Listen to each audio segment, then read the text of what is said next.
हिंदी में विराम चिन्ह की शॉर्ट रिवीजन क्लास में आपका स्वागत है।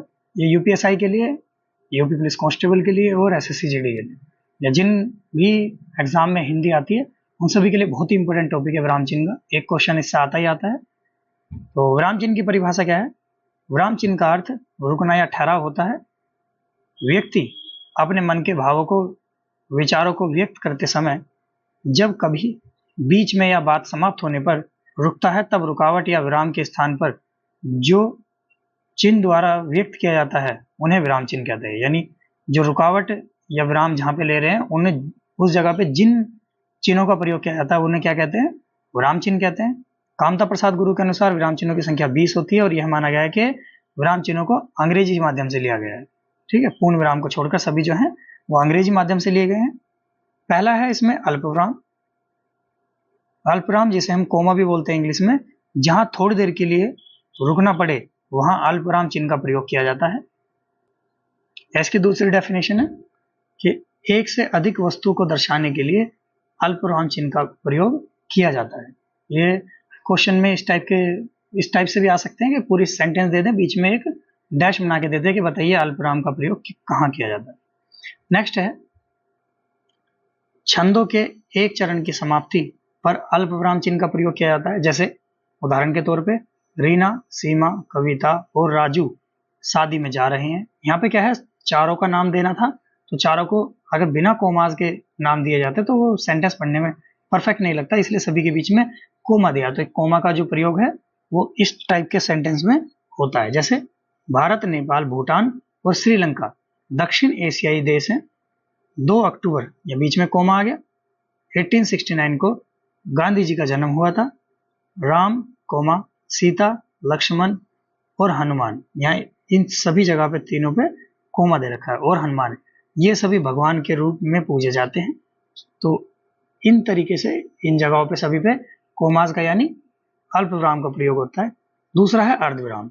इस अल्पविराम और अर्धविराम दोनों को बहुत अच्छे से देख लेना चिन्ह को, दोनों के चिन्ह में अंतर है। इसमें कोमा के ऊपर एक बिंदी लगी होती है और अल्पविराम में केवल कोमा लगा होता है। ये दोनों बहुत कंफ्यूजन भी क्रिएट करते हैं एग्जाम टाइम में। जब किसी वाक्य को कहते हुए हल्का सा विराम लेना हो और वाक्य समाप्त ना किया जाए, वहां अर्धविराम चिन्ह का प्रयोग किया जाता है। इस चिन्ह का प्रयोग मिश्र और संयुक्त वाक्य विरोध का भाव प्रकट करने के लिए किया जाता है। जैसे परीक्षा कठिन थी फिर भी उसने अच्छे अंक प्राप्त किए, मतलब इसमें क्या है, दोनों मिश्र वाक्य और संयुक्त वाक्य जो है उनका विरोध प्रकट करने के लिए इस चिन्ह का प्रयोग किया जाता है, अर्धविराम का। पैसा कमाना आसान है किंतु उसे संभालना बहुत कठिन है। चांदी बहुमूल्य धातु है पर लोहे का भी कम महत्व नहीं है। तो ये सभी क्या है, दोनों एक दूसरे के अपोजिट है, किंतु परंतु वाले शब्द इसमें आ रहे हैं, तो इन सभी में क्या है, अर्धविराम चिन्ह का प्रयोग होता है। और इनका प्रयोग होना, चिन्हों का प्रयोग करना आना बहुत ज्यादा इंपॉर्टेंट है हिंदी में। इन चिन्ह की वजह से बहुत ज्यादा क्वेश्चन गड़बड़ हो जाते हैं। तीसरा है पूर्ण विराम। पूर्ण विराम क्या होता है? अपना एक सीधा डंडा खींचा होता है, ये पूर्ण विराम का साइन है। जब हम बोलते समय वाक्य की समाप्ति पर रुकते हैं तब हम पूर्ण विराम चिन्ह का प्रयोग करते हैं। जैसे रवि मेहनत से पढ़ता है, रमन का दोस्त सोहन है, रमेश ऑफिस में आ गया। यहाँ पे सेंटेंस को क्या कर रहे हैं, खत्म कर रहे हैं, तो सेंटेंस खत्म करने के टाइम पे पूर्ण विराम चिन्ह का प्रयोग किया जाता है। नेक्स्ट है प्रश्नवाचक चिन्ह यानी क्वेश्चन मार्क। जब वाक्य में क्या, कब, कैसे, क्यों ऐसे शब्दों का प्रयोग होता है तो वहां प्रश्नवाचक चिन्ह का प्रयोग करते हैं। जैसे राकेश दिल्ली कब जा रहा है, तुम कब आओगे, तुम किस विभाग में नौकरी करते हो, अतिथि तुम कब जाओगे। मतलब ये सभी क्या है, पूछे जाने वाले क्वेश्चन है, जो हम किसी से पूछते हैं तो वहां पे क्वेश्चन मार्क का प्रयोग करते हैं, तो वो सभी प्रश्नवाचक चिन्ह है। नेक्स्ट है विस्मयवाचक चिन्ह। विस्मयवाचक या विस्मयबोधक चिन्ह भी बोलते हैं इसे, एक्सक्लामेटरी साइन।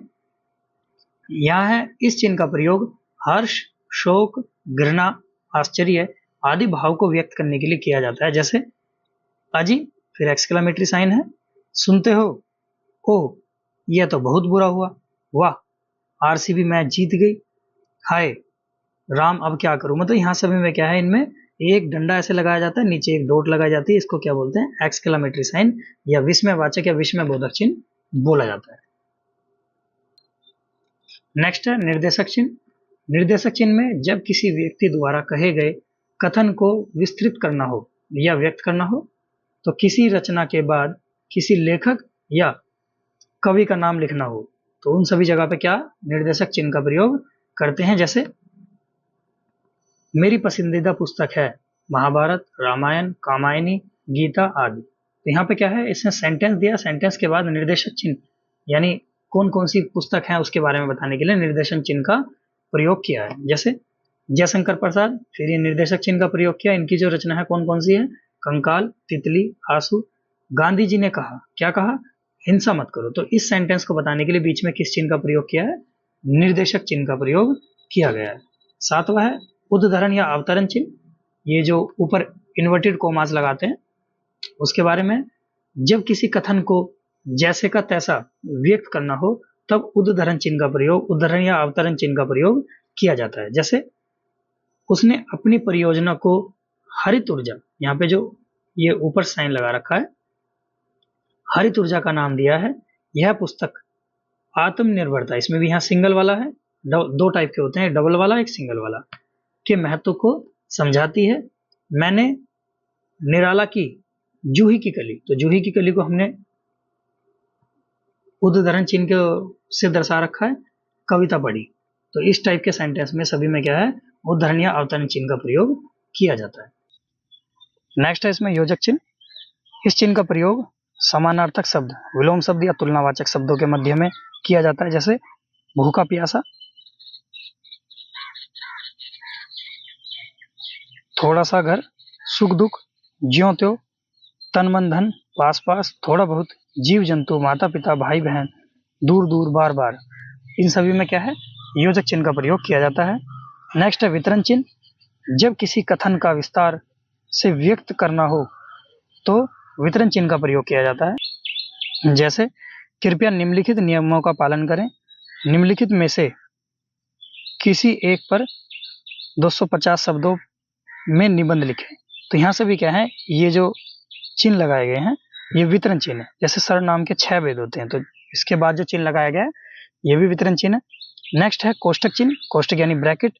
इसका प्रयोग विकल्प दिखाने या क्रम सूचक अंक या किसी शब्द के अर्थ को अधिक स्पष्ट करने के लिए कोष्टक चिन्ह का प्रयोग किया जाता है। जैसे ये नीचे एग्जांपल दे रखा है, ए बी सी डी, इन सभी के ऊपर ब्रैकेट लगा रखा है।